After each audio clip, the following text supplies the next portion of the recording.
I am here. I have delayed. I'm literally rushing through the brew there. I'm not going to make it.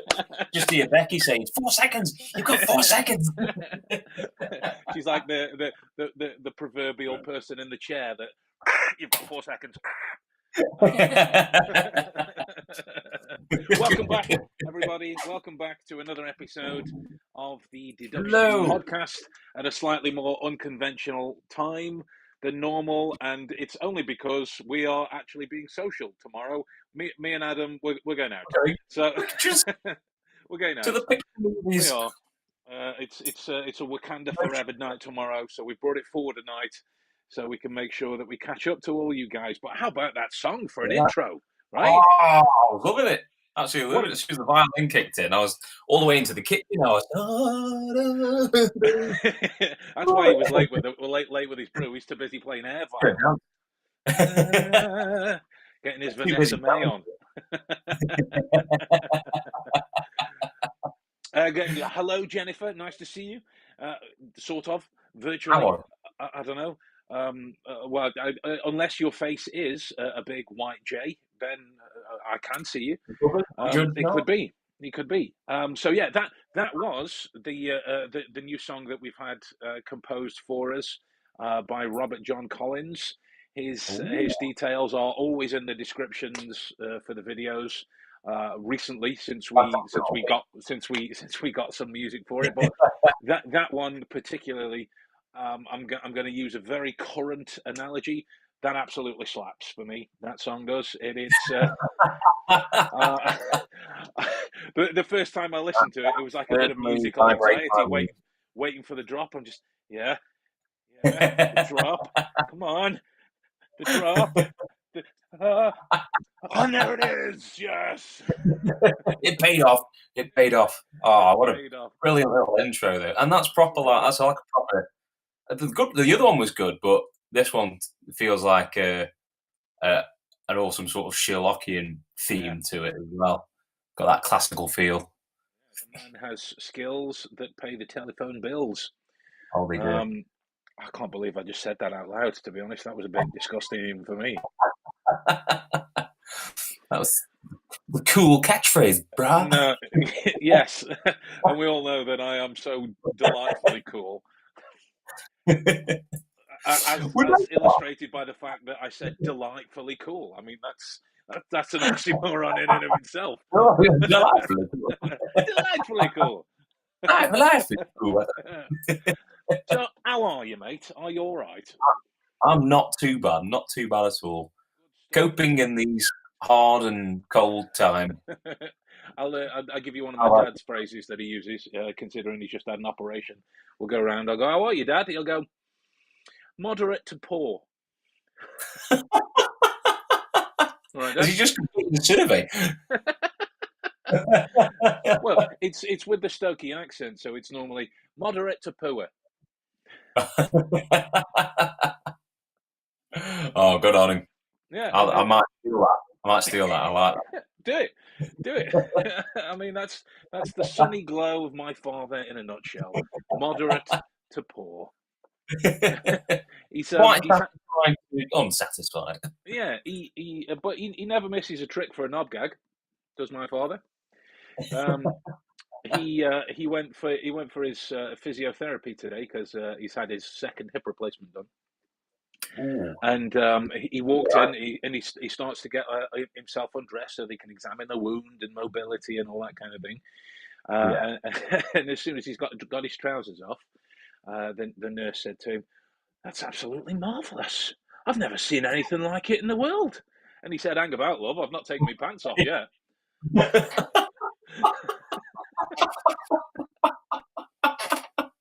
Oh, Dad. Come back out again. News you can't believe immediately. Absolutely. That's my dad in a nutshell, ladies and gentlemen.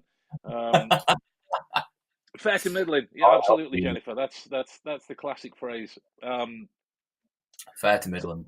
Fair to middling. Or Midland. I don't know. We're in the Midlands. Maybe she's being kind of surreptitious about the fact that she knows where we are. Maybe. Oh, that makes for an omnious situation. We need that kind of sound of.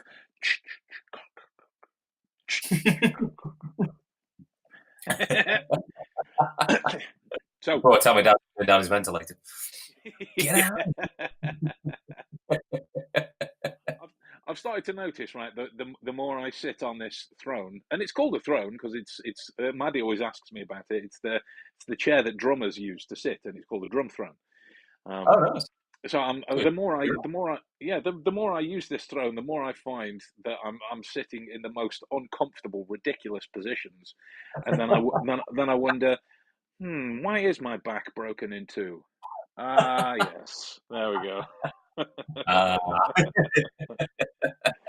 Because imagine after you have this podcast, you stand up afterwards and you're just like, ah! I sound like somebody's rolling on those popping sheets. Like somebody's just let off a bunch of firecrackers. I nearly said sparklers then. That's entirely the wrong thing.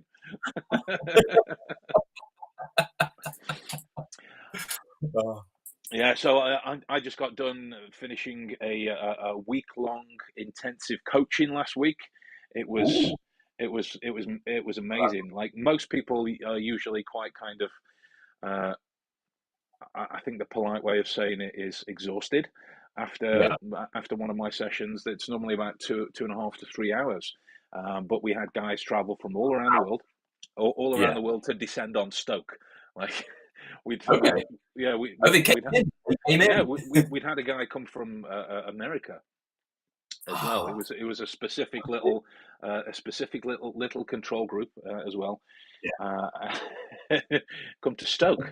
Uh, it was just Life it, with the it, it was city. it was great because like I'd arranged some practical exercises in the city, with Yeah. the team of actors and whatnot, and I'd arranged some kind of practical Oh, scenarios, and like that here's this guy from the sunny side of LA, I think. I'm not yeah. 100% sure, but wherever he's from, whenever I speak to him, it's always a million degrees outside. So I know he's on kind of the East Coast, so I presume LA. I don't Yeah. know. Anyway, to have this guy then come over and all of a sudden be stood in the Tesco in Longton. If anyone was to ever feel out of place, He it did. should be that He right did. then. It was Next like to the meal deal. it was brilliant.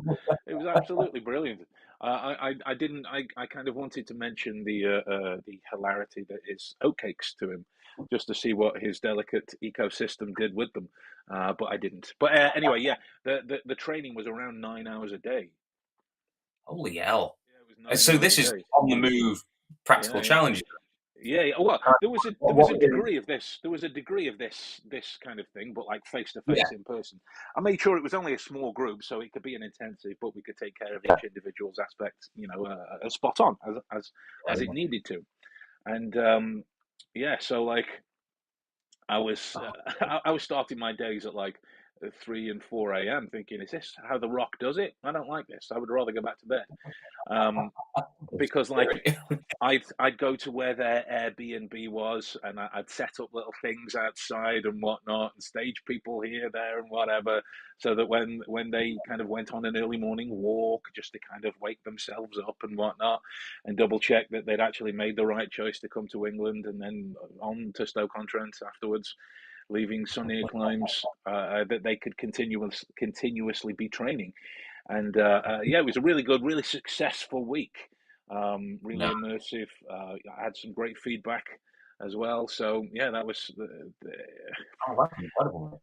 Is it put similar to you're on the streets and you were going into like Tesco's and the shops and you were picking up this and observing that? Is it sort of similar to that sort of thing? similar. Si- Large group. yeah, similar with the practical exercises, but like if because they were staying in an Airbnb, and obviously I live in Stoke, so I don't need to, right? Um, so as I'm listening to their kind of background and routine and whatever they're doing, some guy wants to go out to a pub for a few pints. Cool. Um, get on the blower, arrange something in the nearest pub that they're going to. All of a sudden they need to go and get some shopping, some basics, food, toiletries, cleaning supplies, whatever, all that kind of stuff. Yeah. Get on the phone, arrange for something to happen so they can always be doing it. So their first priority is the reason they're going out, right? That's the reason. So you go out thinking, I'm going to the shop and I'm going to get X, Y, and Z. And then when you get back, it's usually me like this. What have you done? What have you done? You open up their bananas and you fill them with Smarties or something like that, which sounds like a really good thing, actually. It does sound pretty good. So even on their breaks they were training. So even on lunch break they were training. Even on toilet and coffee breaks they were training and whatnot. So when it was like 9 hours a day, I mean it was 9 hours a day, every day. Were you popping up in the cubicle when they were going for number twos? Just imagine. Take stock of your facial expression. Remember that for how much pressure you were using. How many pubic hairs were on the porcelain before you put your arm on it?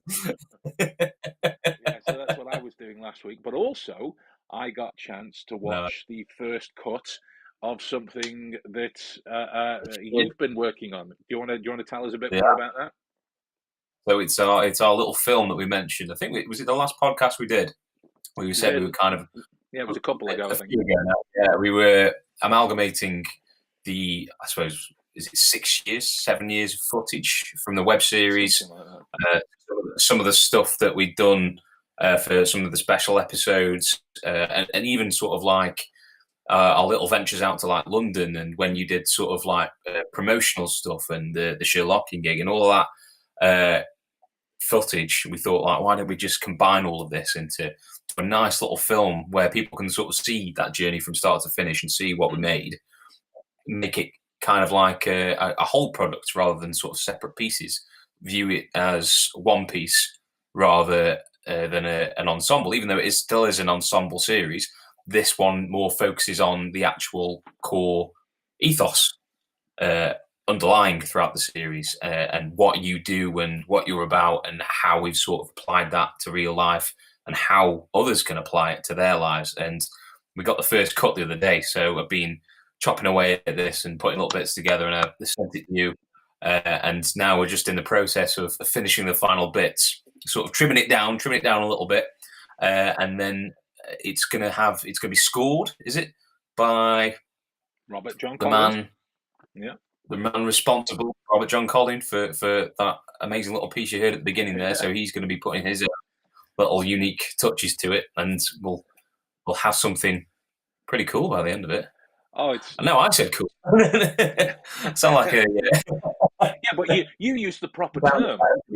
Pretty cool, right? That would be the kind of English approximation, right? To say it was amazing, delightfully cool. That's tantamount to saying something is spiffing. But yeah, mate, seriously, I watched it, and obviously with us doing this, we have to listen to a lot of ourselves talking, and look at our faces a lot. And quite frankly, I get sick of doing it. That's because now I know how you feel, because this is the first time I've really put my own voice in it, and I know I haven't done that for a reason, and now I know that reason.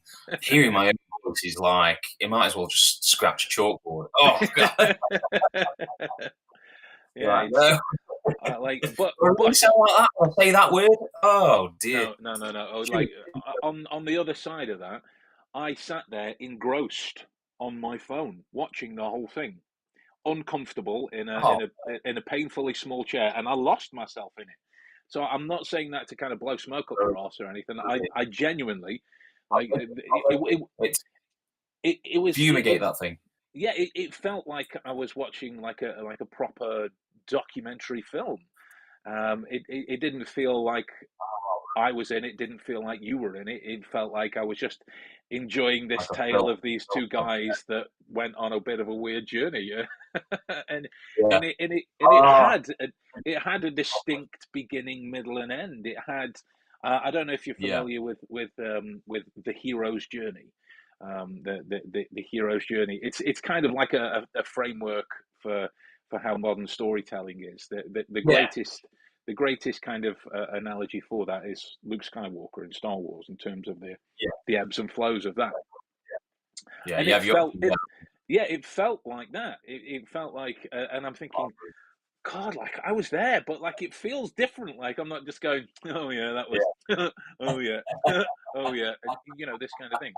It Well, was, all it of it felt, wasn't intended to be that. yeah, Like before we sort of decided to make this, that's how it was. Like, yeah, we engineered the episodes, but we didn't engineer them to combine yeah, and to look like this by the end of it. Each one no, had their own kind of goal. Each one had their own sort of like uh, uh, sort of wins and places we could work on, and like mm, things that do different next time and that kind of thing. They weren't necessarily meant to be sort of like slotted together. Well, only in the sense as a series were they, but not yeah, actually together. And it's amazing how once you put it together, it looks like its own thing. You mm, sort of look like, say, that journey sort of from beginning to end. It was very organic in the yeah. sense that I didn't really have to do a great deal in terms of like, you didn't have to write it, did we? It was already done. It already happened. It was just a sense of Well, basically don't do showing yourself a people. disservice, mate. You did write it. You did give it a framework, and Yeah. like you did put it together into the visual treat that it is. Um, Oh, but it's a standalone thing, and yeah. we're mentioning it to you guys not to be like those dickheads who you'll see on your Facebook wall. Oh my God, got such amazing news, but I can't tell anyone. No, we wanted to see this. This is literally what it's all kind of been about. It's sort Yeah, of not what the goal was originally. The goal was to make the web series, but really looking at this, it sort of validates everything we've done so far and gives it a purpose from start to finish. Well, it's not even finished; it's sort of still ongoing. But to the point where we exactly, are at now, it's exactly. it's basically like, well, there's the line. That's everything we did, and we're going to go on fresh from here. But look at this sort of foundation, Yeah, which yeah, very proud of. Very proud of. I think I yeah, mentioned it in there. Like, let's put it in yeah. there. You Like, did, obviously, you did. proud of how it all comes together. It sort of it adds that baseline of where we can go from there, because it's just like, well, this can be done. So what can come after? What We else? don't need What else? necessarily know. That's the thing. We'll do so much other Exactly, stuff, and then that could make this, or that could make that. It could go whatever way you kind of want it to. Don't know exactly. what's going on with the hands. I don't know why they're sort of like. He's I don't breaking know it down to why. some of this, We're just. but the reason that we mention is because this is something that we can't actually share to the public platforms en masse, because we're planning to send it to festivals and the like. We Yeah, have this is not the top.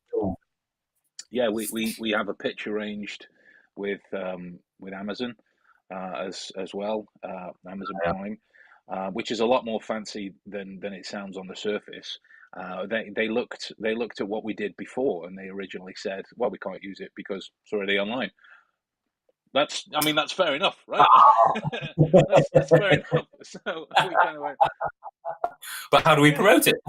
Put it online. yeah, it's great and all that, but it's Yeah. already out there. Okay, fair enough. Uh, Okay.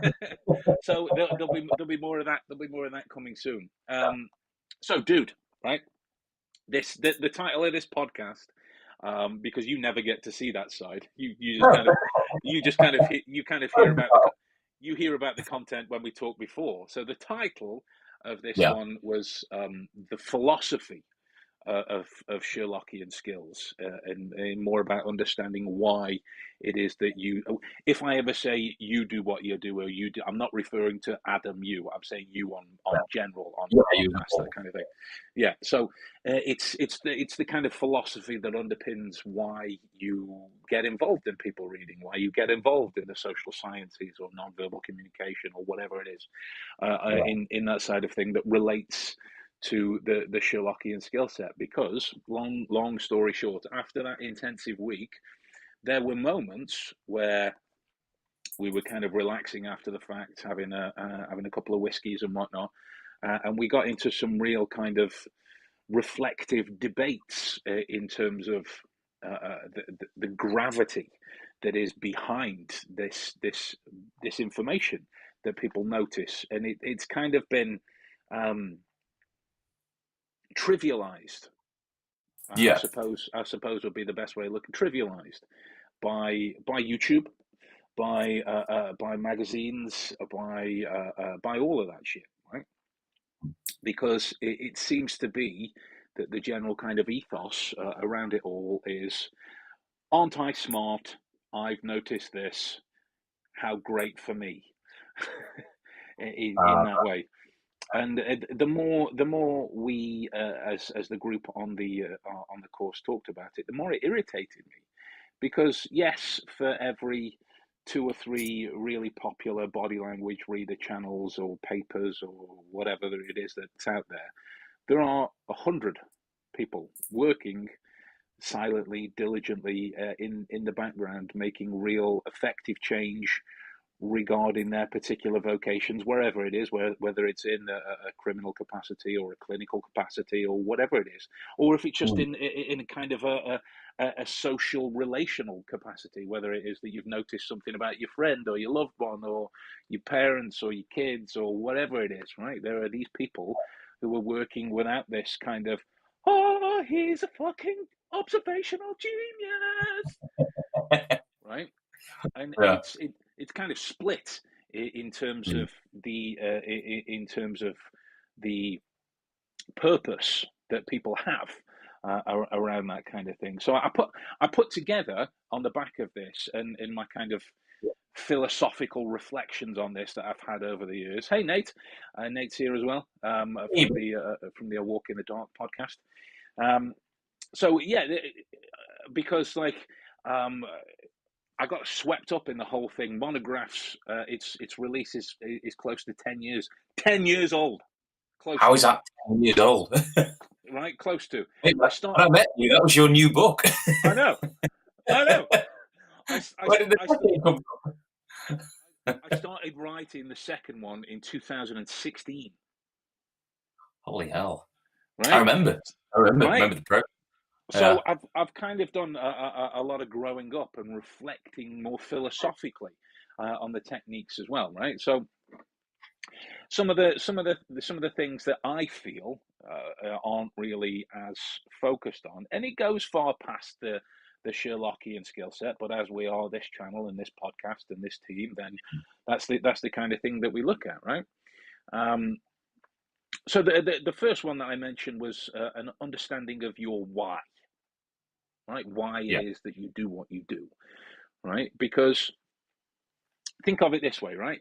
Have you ever been in a situation where you've met somebody vaguely interesting or vaguely curious, outside of me, of course, and ask them, why do you do what you do? Not what do you do, but why do you do it? Why do you do what you do? Have you ever been in that situation? Not many people have. I think, well, when you meet someone, and it's usually in a creative capacity or something like that, it's interesting to find out where they're coming from. So what are the kind of answers that you get? Because let me give you my experience of it first of all. See if it kind of gels or doesn't. Because I'd be interested either way to kind of hear what the experience is of that side. Normally, when I ask, so what do you do? Blah, blah, blah. Okay, why do you do that? What got you into it? What's your interest? Well, I just find it interesting. Well, it's something I'm really good at. Well, it pays the bills.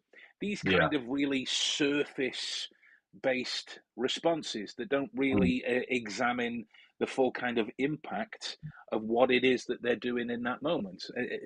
How about yourself? What has that generally been your experience? Or not? I remember meeting someone who sort of they ran a certain business, and you'd go there and you'd talk to them and whatnot. And they are a friend, but I remember asking them, like, oh, well, what exactly, like, wow, how come you've stuck at this, and how come you've done it, and what makes you? Because it really did sort of infuse with their personality. So it was kind of like, well, what made you get into this? And their response was along the lines of, well, such and such thought they could do it, so I thought I could do it better, so I've done it better. And I was just like, oh, okay, well, fair enough. Just done something because you can do it better. Wow. I mean, there's not a lot in there. No, No, There's but not a like, lot in there other than, succeeding. yeah.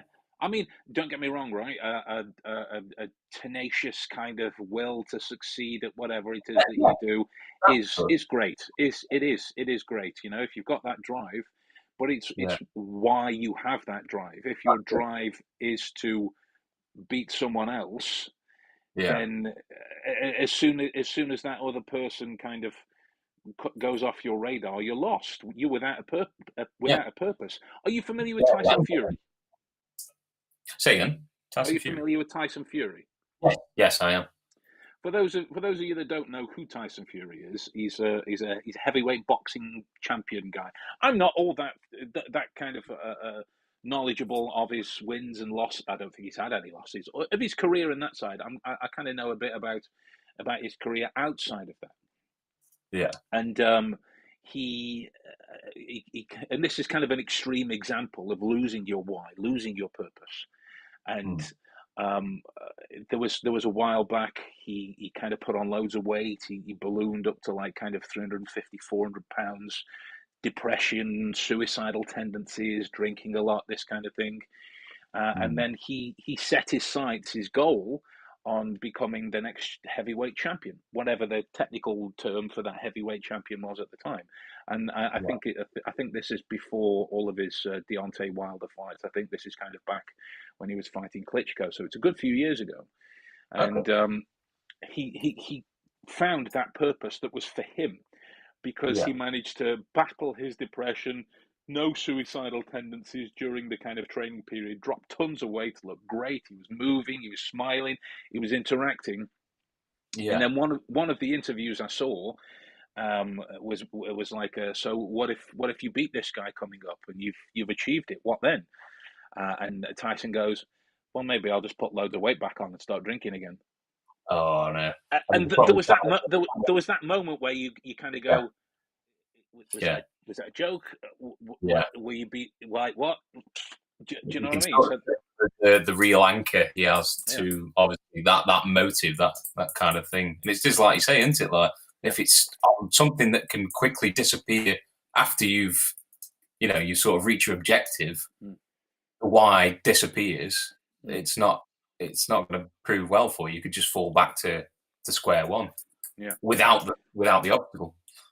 So, and this is only if you're up for it as well, mate, because it is putting you on the spot. I haven't prepped you for any of this, right? Because it's going to deal with your thoughts, feelings, and whatever on certain situations. So, sincerely, joking Uh, aside, right? Joking aside, only if you want to. This is an exercise that people can use to kind of dig into the specifics of why it is that they're doing what they do, because yeah, it takes, in my opinion, a great deal of strength to be able to put yourself under a microscope and really tear everything back, tear as many things back to get to some kind of really good. Yeah, yeah, irrefutable truth.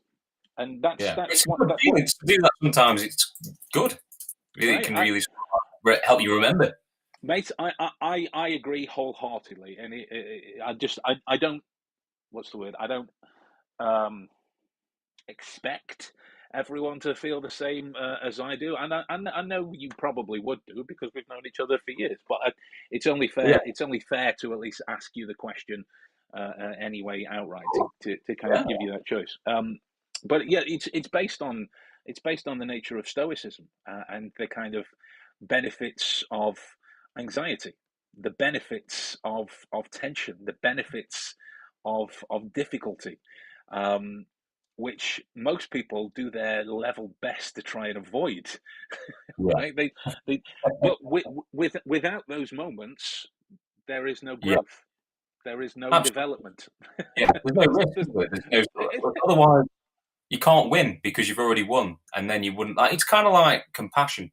You wouldn't Yeah, feel compassion if there wasn't anything to feel compassion. If you didn't feel for anything, nothing would ever. You like. It's that kind of basic stuff, isn't it? In a way, you're sort of just being linked to being human. If you didn't have those things and you were essentially invulnerable, then mm, you'd just be we wouldn't even be having this conversation. There'd be no need. exactly, There'd be no need to talk to anyone else. exactly. And think of the people who are and we all know at least two or three. Come on, who are going to work, coming home, saying hi to loved one, children, some kind of domesticated animal that they look after, often known as parents or grandparents, and and sit down, watch TV, get up and do it over and over and over and over and over and over and over. Right? There was a kind of a Carl Jungian reflection on psychoanalysis, and that the greatest tragedy that children have to face is living out the unrequited dreams of their parents.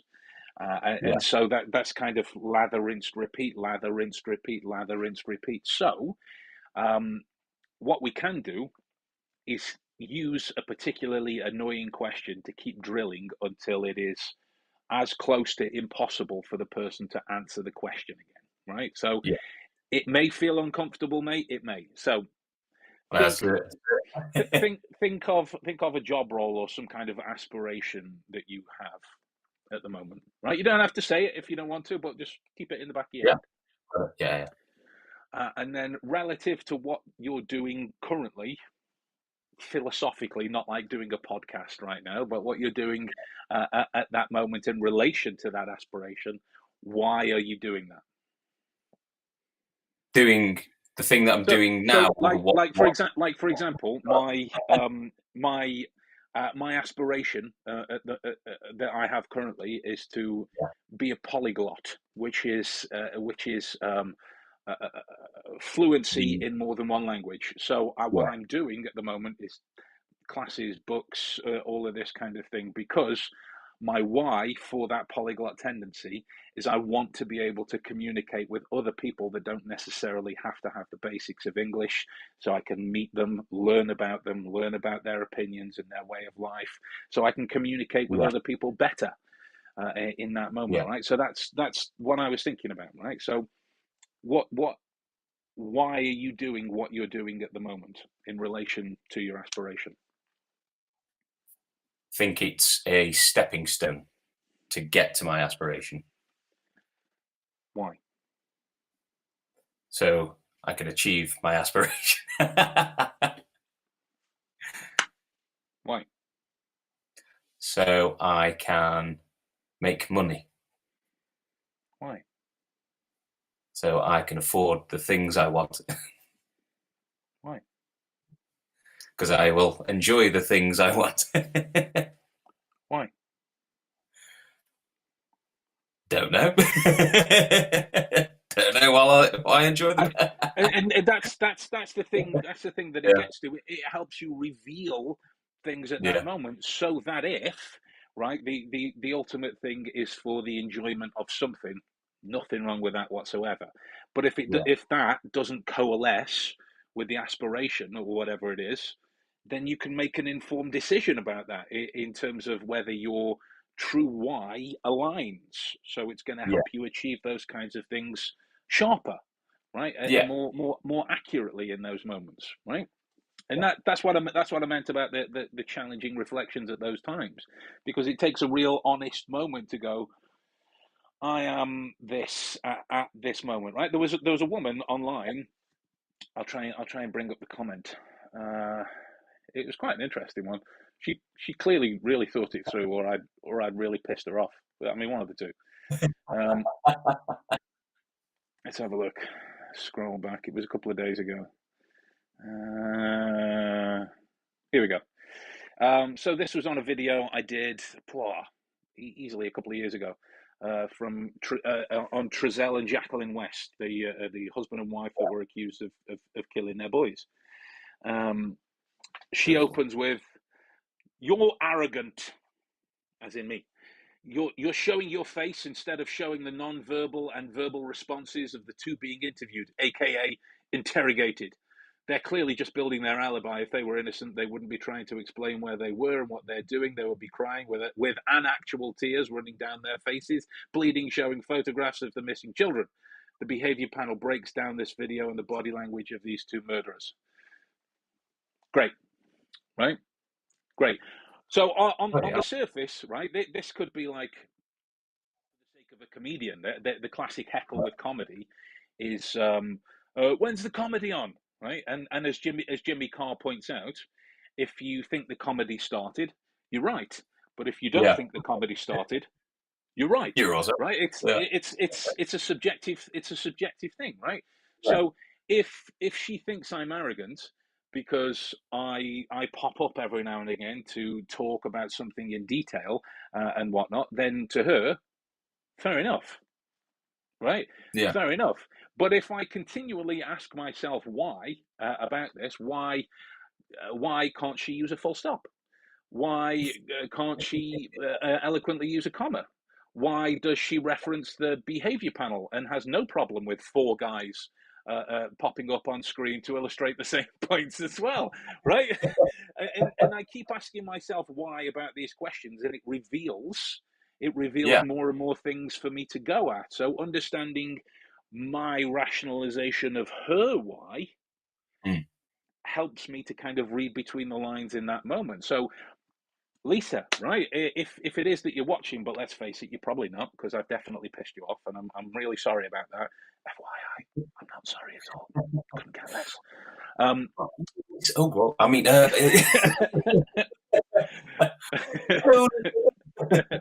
that's an English pleasantry. That's how we say hello in this country. it was a cough. The cough. Yeah, Bad cough. I mean, she could be English herself. I don't know. She could know I'm lying. Don't know. She sounds But arrogant. yeah, but my point is, in that moment, to look at myself and go, "You're arrogant. Why?" Well, to answer that, I feel I know what arrogance is, and I don't think I am being arrogant. I don't claim to have all of the answers. I don't claim to have all of the insight. I don't claim to have information that everybody else seems to claim that they have. Right? To Yeah. me, it appears as truthfulness. So, whatever I've done in that moment that she's, in my opinion, misinterpreted as arrogance, Mm. the why has revealed that to be less of an insult to me and more of a reflection of what's gone through her head at that moment. She just sounds like a behavior panel groupie. Yeah. Right? She doesn't sound like she's questioned anything in something where you have to question stuff in regards to that sort of stuff. She hasn't questioned anything. She's made sort of she's got a result. She's already said to herself, "This is what you are," without such and such, without any other information or communication with you. She's immediately got to this point, which surely goes against everything else that she's trying to do. And like, well, you're arrogant for saying you're arrogant. It's kind of a vicious circle there. You can't call them arrogant immediately and deliberately without anything else other than just watching a video of theirs and say that. It doesn't work. Right. Agreed, mate. Agreed. So let's look at a couple of comments. Nate from A Walk in the Dark. My reason, as in his why, was to be the best at something. I haven't worked on it much, but the things I've learned from you, as in, sorry, Adam, still get used today. Awesome. Tim Leback. I'm sorry if I'm mispronouncing that. Let's just go with Tim. Tim says, Yeah. Lisa says on a night like this, just give me a great big kiss. That was a Lou Reed song lyric. Jennifer stating, does she know that people watch your video to hear your analysis? Yeah. Clearly not. That's the whole point. It's your content. Clearly not. What do you want? No. Like I should be facilitating the behavior panel. I should be Lebac. Thank you, Tim. I should be facilitating that. Of course, clearly. I'm sorry, Lisa. I will do better next time. And then Jennifer carries on to say that if she didn't want the analysis, why would she not just watch the video of the interview directly? Exactly. Right there, Jennifer asking herself a great why question. I love it. More information about the person. Beautifully illustrated, love. Okay, so the next one that I put in was understanding of the gravity of the interview of the information that you're noticing, right? The gravity of the information, because it may be that it may be that I'm completely wrong about all that. It may be that I'm completely spot on about Lisa, right? She's not here to confirm or deny one way or the other. And let's face it, if it's contradictory to her worldview, she'd probably deny it. But that's a gross generalization. It's a gross generalization. Much like a defense lawyer, I heard in court, try and reveal a behavioral insight towards a young girl as being moody and depressed because she was going through a gothic phase. He was using the generalization of goth as quite sullen and moody to try and prove his point. Oh dear. Oh dear. Unfortunately, this person is goth. They're allowed. Yes, they clearly sleep in coffins. They what are you talking about? What are you talking about? You go into Lloyd's Pharmacy and they have their own prescription counter. It's just like goth. Yeah, right. Okay, yeah, over here. Goth. We've got what you need. We'll get you the sugar and rainbows, don't you? Wait. Yeah. I used to love there used to be some old videos on YouTube called The Happy Goth, and it was literally just a happy goth going about normal day, like getting an ice cream and stuff like that. He was the most cheerful, jolly goth. Cycling. It was so odd. It went against everything that you thought goth was, but absolutely, and it relates to the third point, and I'm mentioning these two together because I'm going to take you through an exercise that I take students through, a very kind of rudimentary, basic ground floor exercise, and we'll get to that in a second.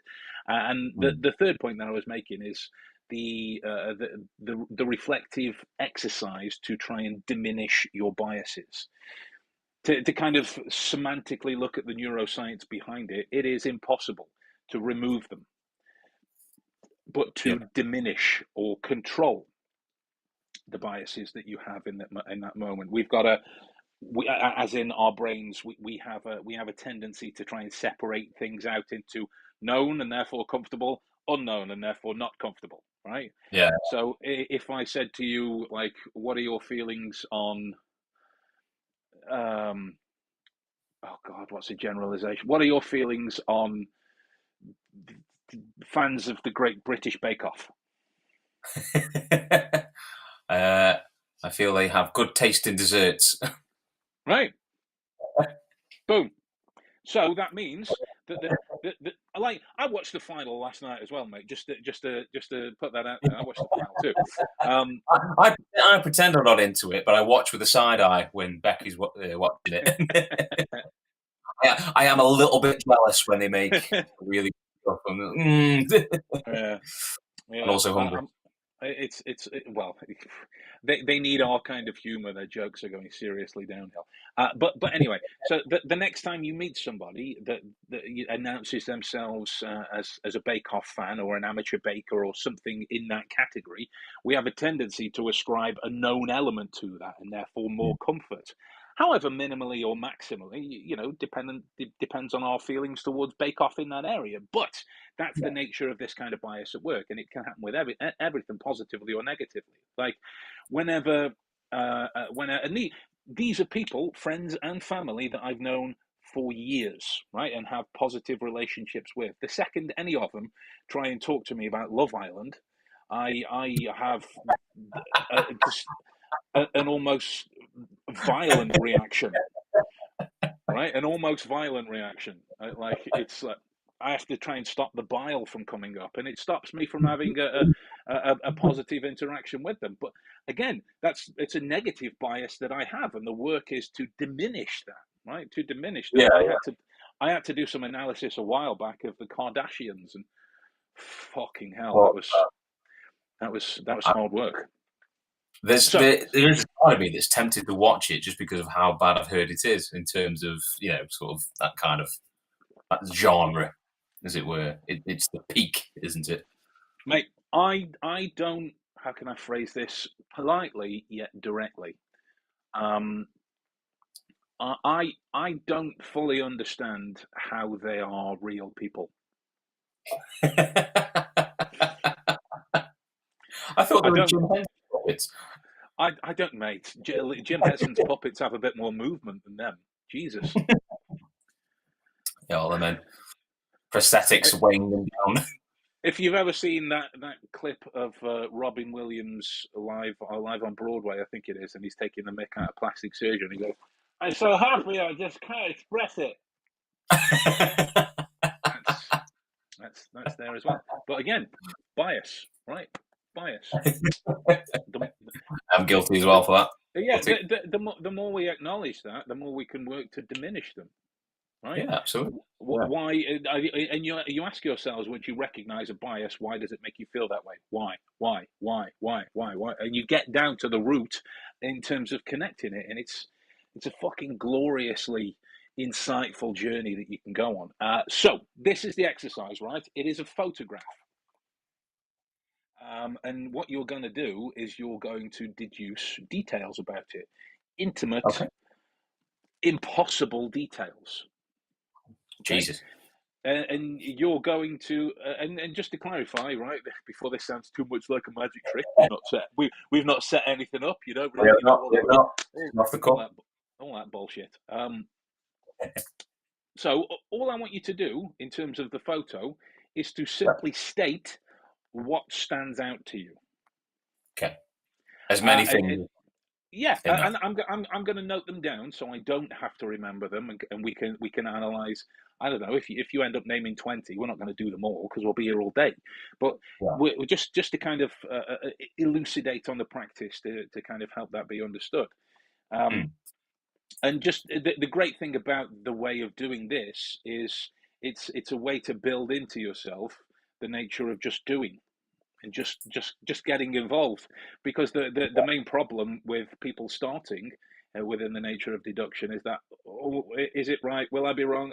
You've missed your opportunity. Now they've gone, right? They've gone. So, have you ever watched Catchphrase in your life? Yeah. Say what you see. Say what you see. And there's no wrong answer, right? But when I stand in front of people, it might be the fact that I'm quite tall stands out. It might be the fact that I'm bearded stands out. It might be the fact that I've got loads of tattoos might stand out. It might be the fact that I'm not wearing any trousers that stands out. There's something else that stands out. In fact, it's poking me. I don't know, mate. It is the winter. I'd have to be standing pretty close. Right. So here's the photo. Literally, all you're going to do, whether it's one word, 2 words, whatever it is, what stands out to you about that? The horses, of course. The colour red. The time of year. Time of year. Just to logo as well, that's Phoebe's on the horse. The kid, that's Phoebe's. Her logo, because it's a difference between her logo. Sorry. Yeah, her logo. Is it like a heart? Don't something. Logo. Yeah. Writing on there. The horse's arse that's facing me behind that woman's ponytail. Yeah, it's fine. It's fine. The shadows. I feel like it's. Is it the afternoon? I feel like it's got an afternoonish kind of vibe. We'll break it down shortly. We'll break it down. Yeah. Yeah, definitely like an end of the day sort of thing, because it feels like all the containers are open. Open containers. Maybe, yeah. Don't break them down just yet. Just stick to things that stand out. Anything about the woman? Cheeks. She's got makeup on her cheeks. Obviously dressed as an elf. Elf. Should probably say that. Anything else? And if there isn't, that's fine. Yeah, I think that's it. Okay. Yeah. So what we would normally have to do in terms of training is I would have to kind of go over the technical breakdowns of reasoning and the way you connect this kind of information together. So to bridge that gap, I'm going to ask you pointed questions that target the gravity of the information that you're seeing and any potential biases that are there, first of all, right? So, in terms of the horses, what kind of people ride horses? To the best of your knowledge. Yeah. Well, what kind of young, what kind of people are they? What do you have to posh, do? Posh people, that's fine. What do you have to do in order to ride a horse? train. Train often or not? Yeah, often like a regular. Okay. Okay. So, in terms of the action of riding a horse, then, what kind of things does that affect physically within you? What do you have to have a good or a bad sense of in order to successfully ride a horse? Good balance. Good. Balance. Yeah. Direction. I suppose you have to be of a certain fitness to be able to obviously mount the horse, Fitness. and Yeah. stay atop and in control. Core strength. Yeah. Obviously, getting onto a horse, they can tell, can't they? When this is what I've heard, and they know if you've got an unconfident rider. So I suppose you need Don't back out of a it. confident rider. Elucidate on your observation. So there needs to be confidence within the rider. Yeah. Yeah, and the horse itself looks quite calm. So I would assume that this isn't Phoebe's first time on the horse. Not And Phoebe's woman, first time. Woman. the Yeah. Go woman on. seems the woman seems quite relaxed as well. Like she's not facing Phoebe and the horse and making sure she's only got one hand on the rein of the horse, and that's sort of like So the if you facial say, area. So well, if you're saying that's she seems Phoebe's not, yeah, yeah. If it's not Phoebe's first time and this woman seems fairly confident, would she have to know Phoebe's skill level, or does she trust in it, or does she not care, or what's the most likely outcome to that? more than likely she would trust in her skill level of being on the horse. She would know in terms of confidence. Obviously, there's a high safety risk, I imagine, with horse riding. So for her to look as chilled out and relaxed with Phoebe and the horse, this must be a situation where she does the experience that Phoebe has so far on learning to ride. For her to know Phoebe a little bit and know her skill level and know her confidence / competence on a horse, to be able to have that control from a potentially teacher kind of perspective, right? What kind of person does it take to do that? How are teachers inherently calm and understanding, or are they quite aggressive and shouty? Don't be wrong, I know that both exist, but if you're going to be a good teacher, understanding your pupils, which side do you likely fall on? I would fall on the side where they are calm and collected, because it seems to look like it's a result that's paid off. Phoebe looked very relaxed on the horse. Horse looks okay. It looks like an experienced rider on a horse. So it looks like a good equation that's working there for that woman as a teacher and for Phoebe as a student. It seems to have paid off. Yeah, absolutely. So, for this woman to be able to teach and have that kind of calmness and whatnot, is that something that people achieve when working with, live animals? Is that something that people achieve very quickly, or does it take a long time to be able to get to something like that? I would imagine it take a long time, depending on where you're coming from with the animals, I suppose, in question. What her experience is with the animals. I imagine you have to obviously not just to sort of have your own experience training horses, but training other people on horses to then sort of have the similar confidence. You must be able to control both environments. Good with people and kids, then maybe. Yeah. Good with people and children. Okay. Bear in mind, this is just the first observation you made, and we've listened to all of this, right? So, when you're working with horses, whether that be teaching, cleaning, healthcare, any of that stuff, primarily, because I know it's both, primarily speaking, is it an indoor job or an outdoor job? Outdoor job. Outdoor job, okay. So, if you are working in the outdoors of England, what kind of things would you have to face on a day-to-day basis? Weather, outdoor, the environment of an outdoor area. depending if there's other animals, transport. So, kind of. absolutely right. So, you've been outside in your life at many different weathers, right? Many different weathers. If you're if you're going to work outside in these many different weathers, how does that affect you as a person? Does it make you quite strong-willed? Does it make you quite diligent? Does it make you focused? Does it piss you off? Do you give in after 5 minutes and go inside and wait for the weather to stop? What's the kind of experience within that way? I'd imagine, it makes you feel quite strong, being outdoorsy, that kind of thing. I suppose it goes back to your basic sort of experience as a human being. We started outdoors before we built our comfy little houses. Okay, perfect. That's tons. So you mentioned the time of year a couple of times and the shadows and whatnot, right? So talk to me about that. You were saying it feels like evening time. Sorry, afternoon. You said.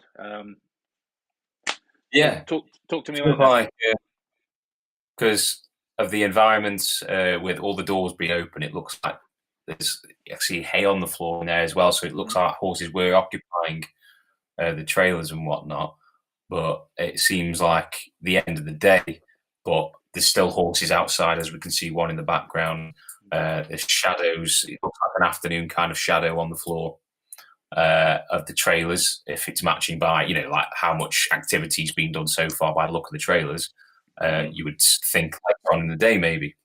And there's a little bit of hay coming out of the ramp from one of the trailers, so you can tell that something has, one of the animals has been taken. It's not just something that's rocked up to collect anything. It's something has come inside it and walked out. So I'm going to be quite kind of metaphorical, but gun to your head scenario. Put a time on it. So between 8 to 9 a.m. I know you said afternoon, but I'm giving you an example that couldn't push you in one direction. Give me some kind of time frame. Not knowing what day of the week this is, I'm going to assume it's in the week. And I know Phoebe wouldn't finish until 3:30. Is it school time? So maybe 5 o'clock.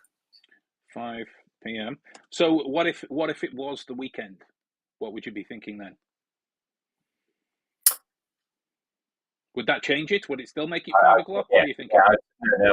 I'd make it around. No, change the answer because of the time of the year. Okay. Change that completely. Okay. Because around 5 o'clock, it's black, wouldn't it? So I will call this 1 o'clock. 12 to 1 o'clock. Perfect.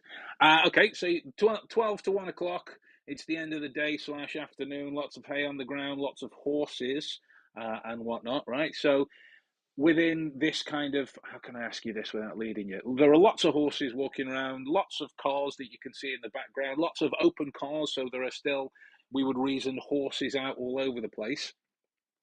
Yeah. And you mentioned costumes in relation to the time of year as well.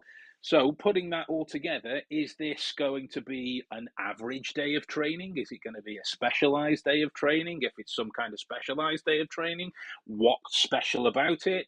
Or like, is it just because these people are animated characters, as eccentric individuals that they like to dress up for the time of year? What kind of elements are you putting together with those observations that you made? I feel like it could be a special day because they've dressed the horse up as well. I feel like if it was just a sort of animated thing, it'd just be the staff. But and they might have just put a hat on the horse or something like that. Okay. But the fact that the horse has the full kit on, I feel like is this for something? I feel like it's for a day. Okay, so for a day, do you see this being as like a, I don't know, like the way that Americans might celebrate Thanksgiving? Thanksgiving's for a day, or do you see this being a competition, or do you see this being I don't know, something else? I feel it's just kind of like a, at school when you had come to school in your own clothes day and bring a pound for well, like or come and bring a toy and that kind of thing, like a play day sort of thing, a less teachery kind of day, a less structured day, and more of a free for all kind of just enjoy yourself. It's Christmas kind of day. I feel like this is what like she's experiencing, and this is a kind of just go out have fun. One sec, mate. My sound's just gone a little bit funny. My side.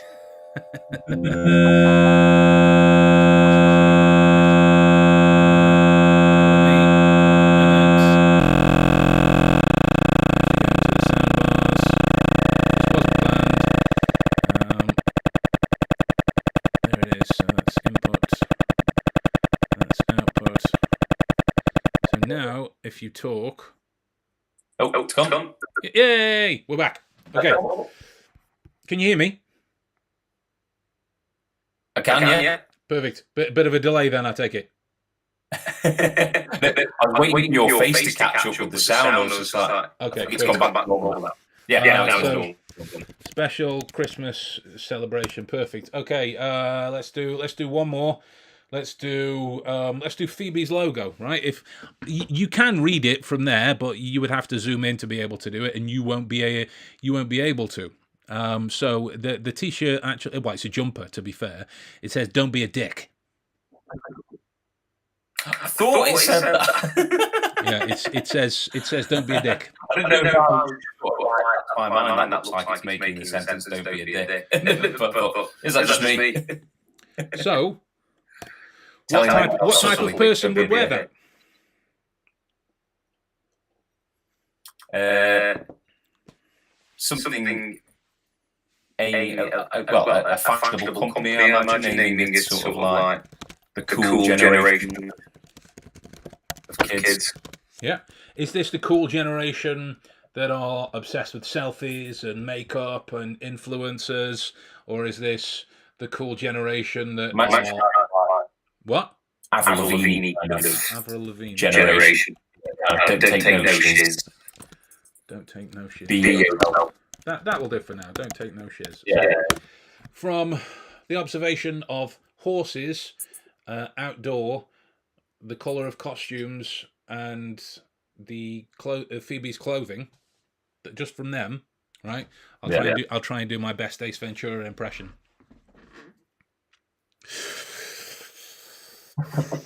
We've understood that they're horse riders, possibly posh people. To order to do that, you would have to train often. You'd need good balance, fitness, core strength, leg strength, confidence in yourself, confidence in your time on the horse. This isn't Phoebe's first time on the horse. The woman would have to be relaxed, knowing her skill level, calm, long, good bank of knowledge, experienced rider. She spent a long time around horses, good with people and children. She's capable of working in the outdoor and all kinds of weather. This would make her strong, independent, possibly enjoying the back to basics, diligence aspect of working on by herself. The time of year is the end of the day, afternoon, 12 to 1, special day, possibly around Christmas. Phoebe's fashionable part of the cool generation. Avril Lavigne doesn't take any shit. Like Avril Lavigne at the end, not taking any shit. Right. We got her in there. That was an exercise to illustrate a point. Listen to that. You've looked.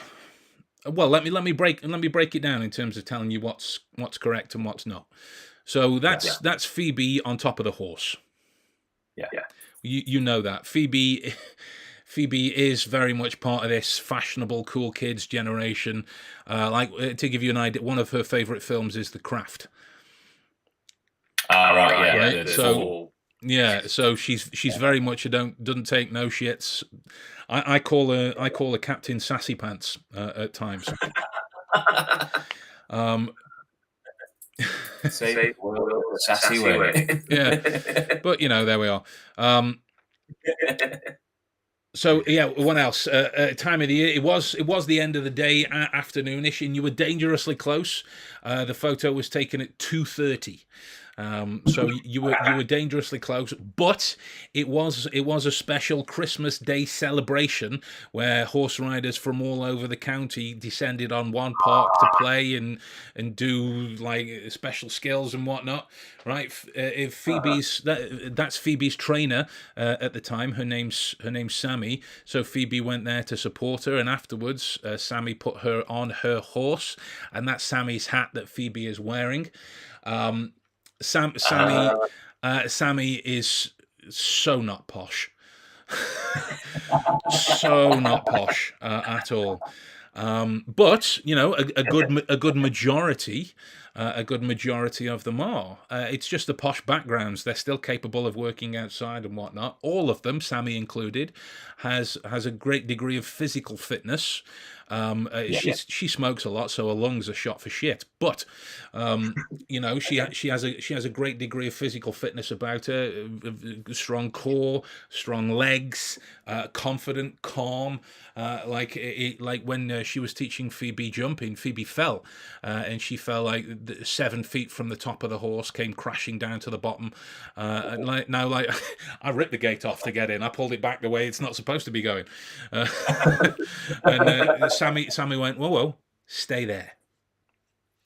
She's got to learn. She'll be fine. She doesn't want you learning this experience. And in my head, I'm thinking, I know all this. I've reacted emotionally and whatnot. I'm impressing bad karma, bad juju onto Phoebe. Right? I mean, I was.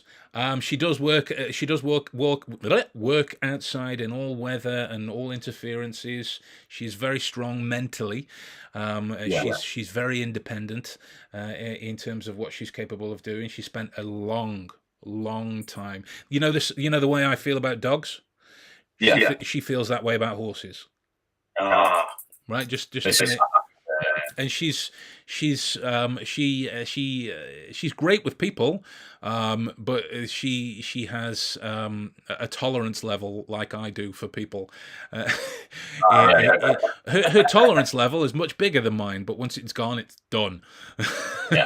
And she's great with kids. Well, she was great with the kids that wandered round the site, and she's always been top notch with Phoebes as well. So that's a lot of information, right, that you've pulled out of a photo with next to no practice and whatnot, with a little bit of prompting, maybe from a question or two from me. Now, look at the personal insight you've just gained into a woman that's walked by you with a horse. If this photo moved, right? You could take a step back and think, I'm so fucking clever. Or you could have a personal insight into her behavioral lexicon to then be more aware if she needs help, more aware if she's struggling with anything, or she's got something weighing on her mind. You have a more direct insight to be able to talk to her directly because you know her better than anybody else outside of her friends and family, obviously, in terms of the passers-by. You have this huge weight of information that you can use to help. And that's what I meant by the gravity that goes alongside this kind of detail, because though people use it to kind of jump on the kind of social engine of confirmation bias to rack up zillions and zillions of views, and if that's your kind of preference, then Godspeed, fair enough, do whatever you want, but the weight of insight that goes along with that should never be disregarded, right? You have information about them that they aren't outwardly stating, so it's private by default. In that moment, you know them better, and it gives you the potential opportunity to diminish your biases and have a more open line of communication with them, right? If it was that I pushed the posh people angle in terms of the question, we might have gone into fox hunting or the kind of I'm going on a shoot across the moors, darling. Would you join me for a spot of sherry on the other side? We might have gone down that. We might have done if I'd have pushed that. But what we've done is we've gone when Adam talks about horse riders, there's the potential for a mini bias around posh people to go, hello, look at me. I'm going to stop you thinking critically about the situation. I'm going to cloud your judgment. You've acknowledged that. So now you are able to see the situation more clearly purely because we didn't analyze that a little bit longer, right? So these are the things that we need to consider in order to make better and sharper observations. That's why I say it's very philosophical, because most of this comes from things like, reading Marcus Aurelius, or reading, Plato's Minnow, or, the original Socratic method, anything by Epictetus. Don't be wrong, they're very dry, dull reads. It's like reading fucking paint drying at times. If it is that you're not into it, if you are into it, then it's the most illuminating stuff that you can ever want. The closest a sort of analogous book to that would be Derren Brown's Happiness. That's the closest one, and it's a much more readable idea. So that's what I wanted to look at for this last bit, the kind of philosophy that most people don't really consider when it comes to when it comes to Tim back. Who doesn't love dry paint? Paint sniffers, maybe? I don't know. I can't really get the fumes from that. I don't know. The philosophy of dry with wet paint. Dry. So once this kind of renders, you'll have more of a chance to watch/listen to this today, but then I'm going to make it private, so I can then just remake it public when the audio podcast version goes out on Friday as well. Dude, any closing thoughts? I'm trying to think why I noticed the horse's ass. One of the main things. I'm trying to think what that says about me. Well, it could be kind of that baser male kind of thing, in terms of we being men, straight men. That's it. We are usually described as being boobs or bum men. Maybe you just really are a bum kind of guy, Guy. Yeah, it may be. It's all about. Hey, mate, it's the 21st century. You can be into whatever kind of arse you want. Within reason, obviously. You know what I'm doing after this, don't you? Are you writing your own Sherlockian with a horse? Sure, Horsica. Oh, God, no. Sure. I'm already thinking about it. I'm writing the story in my head, and I shouldn't be. I'm just imagining Moriarty going, "Doofus!"